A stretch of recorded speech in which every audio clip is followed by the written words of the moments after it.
have noted that in my need to out-trauma story people, I turned into a bully myself. To that I say, "Ooh, look who's so smart. It's you. You're so smart. Why don't you have a smart party? But please invite me because being left out of parties triggers my insecurity." As a mature adult, I've come to learn that trauma is real for everyone, and just because someone had it worse doesn't mean you didn't have it bad. Footnote, see Dr. Yakamura, I do listen in our sessions. Now get off my ass.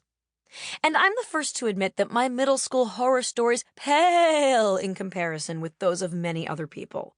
I was never physically attacked, the bullying never resulted in self-harm, and it had nothing to do with my race, sexual orientation, gender identity, or socioeconomic status.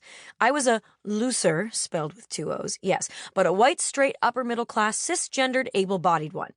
Of course, this caveat regarding privilege applies to many other conflicts in my life, so feel free to apply this footnote to any of the conflicts throughout the book as you see fit.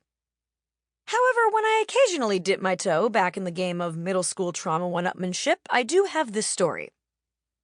When I was in 7th grade, the popular kids paid the most popular guy in school to ask me out as a prank. Ha-ha! Trauma checkmate, motherfucker!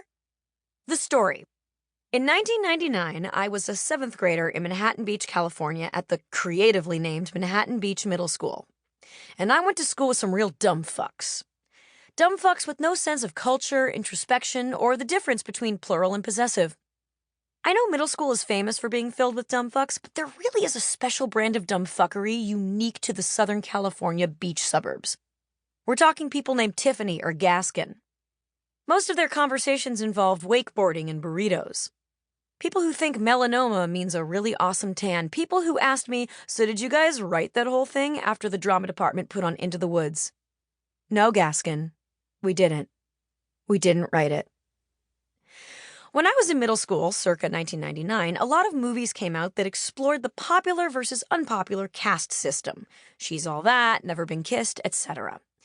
Most people walked away from these films understanding that the moral was that the bullies were bad. But my bullies were so fucking stupid, they thought the heroes of those movies were the bullies.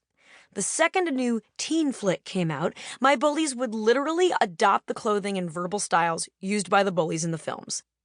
I guess they loved the characters, cool fashion, awesome cars, and the biting insults said by the 28-year-old actors pretending to be 16. One of my dumb fuck bullies even wrote a review for the school paper about my favorite movie at the time, Todd Solondz's Welcome to the Dollhouse. She called it one of the funniest comedies she'd ever seen because the girl in it is so ugly. Footnote, reviewing Todd Solondz's Happiness, the same writer called it a heartwarming, will they or won't they romantic comedy about a grown man going after his crush. And now we come to me, a real-life Todd Solondz hilarious uggo. I was a pale kid with transition-lensed glasses and a rolling backpack with lopsided bangs that I, for some reason, cut myself. I was so naturally scrawny that there was a rumor going around that I was anorexic, but also a rumor that I wasn't cool enough to be anorexic.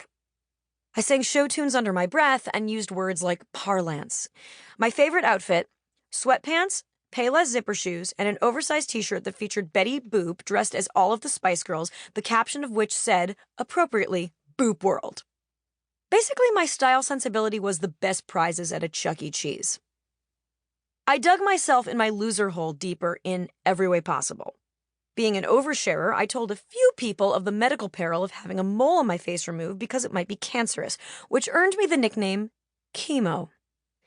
I won a grandparent-grandchild lookalike contest at the local mall that was broadcast on the local CBS News. When others were reading The Babysitter's Club, I was immersed in William Peter Blatty's The Exorcist. Activity time. In 8th grade English class, bring up the scene in which Reagan fucks herself with a crucifix until she bleeds. Then draw the look on your teacher's face in the box below. In the book, there's a box. But if you're listening to this, you can draw your own box on a piece of paper and draw it. If only I could say that my personality in hindsight was awesome and no one got me, but this is disproved by the 72 DVDs worth of home movies that my mother gifted me on my 30th birthday. Thanks to these DVDs, I have concrete proof my personality was pretty insufferable. When I watch those, I cringe at every word that comes out of my mouth. I am so insecure in my own skin that my speech pattern is a collection of half-baked impressions of the adults that I respect. My mother, my father, Ethel Merman, and Joan Cusack in Addams Family Values.